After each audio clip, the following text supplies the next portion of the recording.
दोस्तों मैं अमित यादव आप सभी का एवर टॉपिक स्टडी चैनल पर स्वागत करता हूं। दोस्तों आज की वीडियो में हम एनएमएससी एग्ज़ाम पेपर 2025 का टेस्ट नंबर 1 जो कि आप लोगों के लिए बहुत ही महत्वपूर्ण रहने वाला है, जिसमें आप लोगों के लिए मैंने 20 क्वेश्चंस रखे हैं। और अगर इन 20 में से आप लोगों को किसी भी क्वेश्चंस का आंसर मालूम है तो आप लोग सबसे पहले कमेंट बॉक्स में बताएंगे। और आप लोग पूरी वीडियो को ध्यान से देखिएगा, एंड तक देखिएगा, जिससे कि कोई भी क्वेश्चंस आपका मिस ना हो। और वीडियो पसंद आए तो वीडियो को लाइक शेयर करिए, जिससे और भी बच्चे इस वीडियो की तैयारी कर सकें, इस एग्ज़ाम की तैयारी कर सकें। चलिए देरी ना करते हुए वीडियो को स्टार्ट करते हैं। आज का पहला क्वेश्चन हमारा कह रहा है कि कोकून से रेशम निकलने की प्रक्रिया को क्या कहते हैं, या कोकून से रेशम निकालने की प्रक्रिया क्या कहलाती है। तो मेरे प्यारे दोस्तों, सबसे पहले हम बता दूं, इस प्रक्रिया को हम लोग सबसे पहले क्या करते हैं, रीलिंग कहते हैं, जो है ऑप्शन नंबर 1 आपका राइट आंसर रहेगा। कोकून से रेशम निकलने की प्रक्रिया रीलिंग कहलाई जाती है। इस प्रक्रिया में कोकून को गर्म पानी में डुबोकर रेशम के धागों को खोलकर एक लंबे रेशमी धागे में पिरोया जाता है, इसीलिए इस प्रक्रिया को हम लोग रीलिंग प्रक्रिया कहते हैं। आपका अगला क्वेश्चन है, रेशम कीट के जीवन चक्र में कौन सर्वाधिक भोजन करता है। दोस्तों अगर आप लोगों को किसी भी क्वेश्चंस का आंसर मालूम है तो कमेंट बॉक्स में बताएंगे। दोस्तों मैं बस बता दूं, इसका सही जवाब रहेगा लार्वा, यानी कि ऑप्शन नंबर 1 राइट आंसर रहेगा। और एक चीज और बता दूं कि लार्वा का दूसरा नाम कैटपिलर है। हम इसको क्या कहते हैं, कैटपिलर कहते हैं। ध्यान रखिएगा, लिख लीजिएगा, नोट कर लीजिएगा सभी दोस्त बच्चे। लार्वा को हम लोग कैटपिलर भी कहते हैं। आपका अगला क्वेश्चन है, रेशम कीट का पालन मुख्यतः क्या होता है।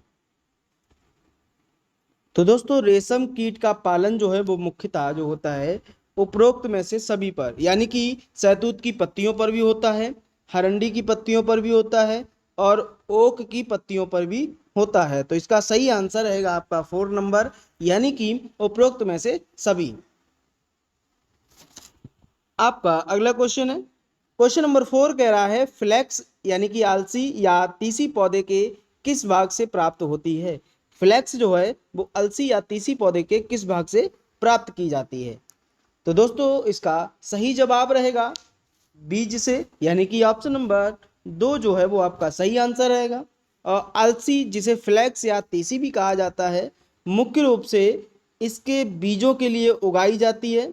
इन बीजों का उपयोग जो है अधिकतर तेल निकालने, खाद्य पदार्थों में शामिल करने और औषधीय प्रयोजन के लिए किया जाता है।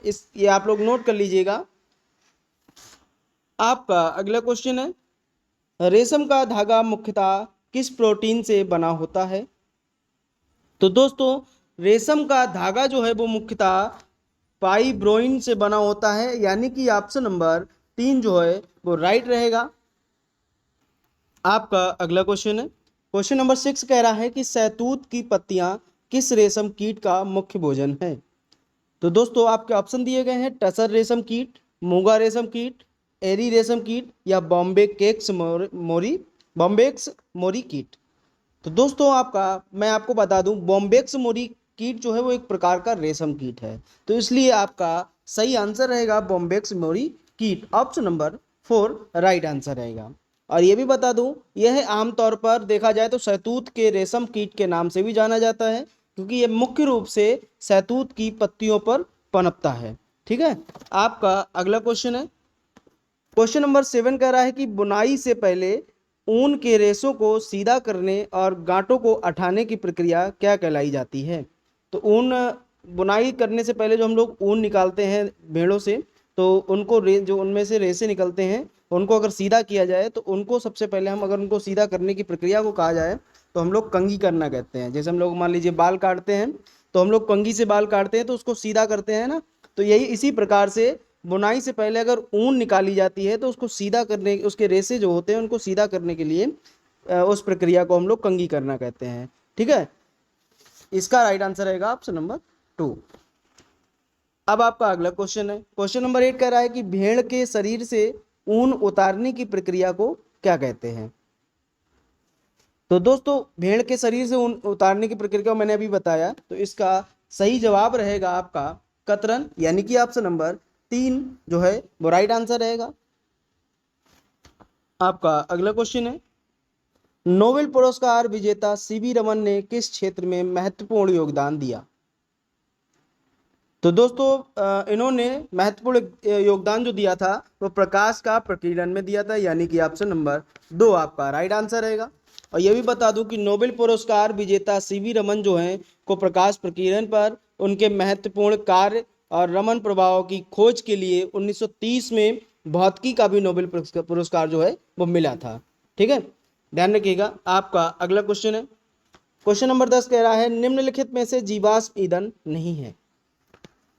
तो दोस्तों मैं आपको बता दूं जीवाश्म ईंधन क्या होते हैं। जीवाश्म ईंधन जो हैं वे होते हैं जो लाखों वर्षों में मृत जीवों या जैसे कि पौधे और जानवरों के अवशेषों के अंदर जो उच्च दबाव और तापमान में दबने से बनते हैं, हम लोग उनको जीवाश्म ईंधन कहते हैं। और जैसे मान लीजिए एग्जाम्पल में अगर देखा जाए, कोयला जो है वो जीवाश्म ईंधन है, पेट्रोल जो है वो जीवाश्म ईंधन है, और प्राकृतिक गैस भी जीवाश्म ईंधन है। तो यानी कि राइट आंसर आपका रहेगा लकड़ी। लकड़ी जो है वो जीवाश्म ईंधन नहीं है, यानी कि आंसर नंबर 2 आपका सही रहेगा।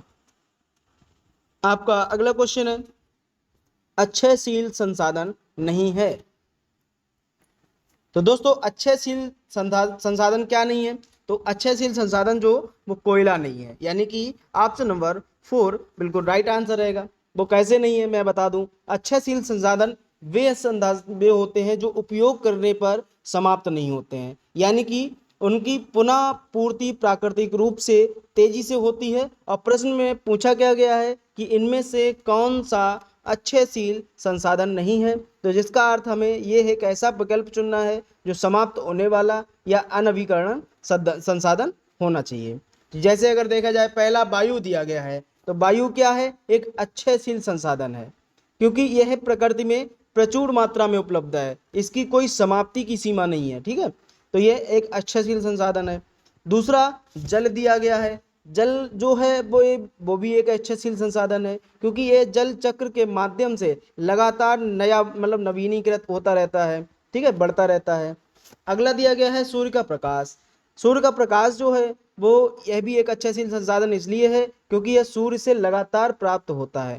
ठीक है, तो इसको हम लोग क्या नाम सूर्य के प्रकाश को समाप्त नहीं कर सकते हैं और ना ही समाप्त हो सकता है। अब बचा है लास्ट कोयला, तो कोयला ही आपका सही आंसर रहेगा, क्योंकि कोयला जो है वो एक जीवाश्म ईंधन है जो कि लाखों वर्षों में एक बार बनता है, और यह जो है एक क्षयशील संसाधन है और इसकी एक सीमा होती है, ठीक है, बनाने की। चलिए आपका अगला क्वेश्चन है, अगला क्वेश्चन कह रहा है कि खाद्यान्न फसल नहीं है। तो आपके ऑप्शन दिए गए हैं, तो खाद्यान्न फसल कौन सी नहीं है फसल? तो गन्ना जो है वो खाद्यान्न फसल नहीं है। खाद्यान्न का मतलब होता है खाने की चीजें जितनी भी हैं वो खाद्यान्न फसलों में आती हैं। जैसे चावल जो है वो हम लोग खाते ही हैं, ठीक है, ये भी एक खाद्यान्न फसल है। ज्वार जो है, ज्वार का मतलब क्या होता है? बाजरा, ठीक है, तो वो भी हम लोग खाते हैं। ठीक है, और चना जो है वो भी हम लोग खाते हैं। तो ये तीनों चीजें हैं वो खाने की चीजें हैं, ये खाद्यान्न फसल है। और गन्ना जो है वो खाते नहीं है, यानी कि ऑप्शन नंबर 1 आपका राइट आंसर रहेगा। आपका अगला क्वेश्चन है, गलत जोड़ा। गलत जोड़ा हमें देखना है, इसमें गलत जोड़ा कौन सा है? तो देखिए विटीकल्चर, अंगूर का उत्पादन, ये सही है बिल्कुल। और पिसीकल्चर यानी कि रेशम उत्पादन, ये गलत है, क्योंकि पिसीकल्चर का मतलब होता है मछली का उत्पादन। पिसीकल्चर का मतलब क्या होता है? सॉरी, हाँ, मछली का उत्पादन पिसीकल्चर कहलाया जाता है, रेशम उत्पादन नहीं होता है। ठीक है, यानी कि ऑप्शन नंबर 2 जो है वो राइट आंसर रहेगा। आपका अगला क्वेश्चन है, भारतीय संविधान के भाग 1 में कितने अनुच्छेद हैं?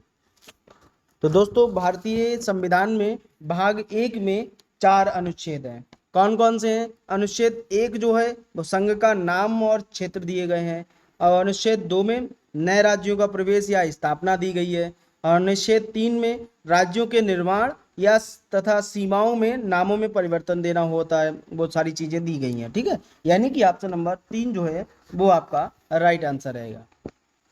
आपका अगला क्वेश्चन है, अनुच्छेद 1 भारत को कैसे परिभाषित करता है? तो दोस्तों अनुच्छेद 1 जो है वो भारत को राज्यों का संघ के रूप में परिभाषित करता है, यानी कि ऑप्शन नंबर 3 जो है वो राइट आंसर रहेगा। आपका अगला क्वेश्चन है, नए राज्यों का गठन किस अनुच्छेद के अंतर्गत किया जाता है? तो नए राज्यों का गठन जो है वो अनुच्छेद 3 के अंतर्गत किया जाता है, यानी कि ऑप्शन नंबर 3 आपका राइट आंसर रहेगा। भारतीय संविधान का अनुच्छेद 3 संसद को नए राज्यों के गठन, मौजूदा राज्यों के क्षेत्रों, सीमाओं या नामों में परिवर्तन करने का अधिकार देता है। ध्यान रखिएगा, नोट कर लीजिएगा आप लोग। आपका अगला क्वेश्चन है, अनुच्छेद 2 में किससे संबंधित है? अनुच्छेद 2 जो है वो किससे संबंधित है? तो अनुच्छेद 2 जो है वो आपका नए राज्यों का प्रवेश इससे संबंधित है, यानी कि ऑप्शन नंबर 2 जो है बिल्कुल राइट आंसर रहेगा। आपका अगला क्वेश्चन है, किसी राज्य के क्षेत्रफल को बढ़ाना या कम करना संविधान के किस अनुच्छेद के अंतर्गत किया जाता है? तो दोस्तों ये भी आपका अनुच्छेद 3 के अंतर्गत किया जाता है, यानी कि ऑप्शन नंबर 3 जो है वो राइट आंसर रहेगा। आपका अगला क्वेश्चन है, भारत के संविधान का स्वरूप क्या है? तो भारत के संविधान का स्वरूप जो है वो संघात्मक एवं एकात्मक दोनों ही है, यानी कि ऑप्शन नंबर 4 जो है आपका राइट आंसर रहेगा। आपका अगला क्वेश्चन है, भारतीय संविधान भारत को वर्णित करता है किस रूप में वर्णित करता है? तो दोस्तों राज्यों के संघ के रूप में वर्णित करता है, यानी कि ऑप्शन नंबर 4 आपका राइट आंसर रहेगा। अब इन 20 क्वेश्चंस में से आप लोगों ने कितने क्वेश्चंस का आंसर सही किया है तो अपना स्कोर कमेंट बॉक्स में जरूर बताएंगे। Thank you so much, bye bye everyone, take care, ख्याल रखना, मिलते हैं नेक्स्ट क्लास में।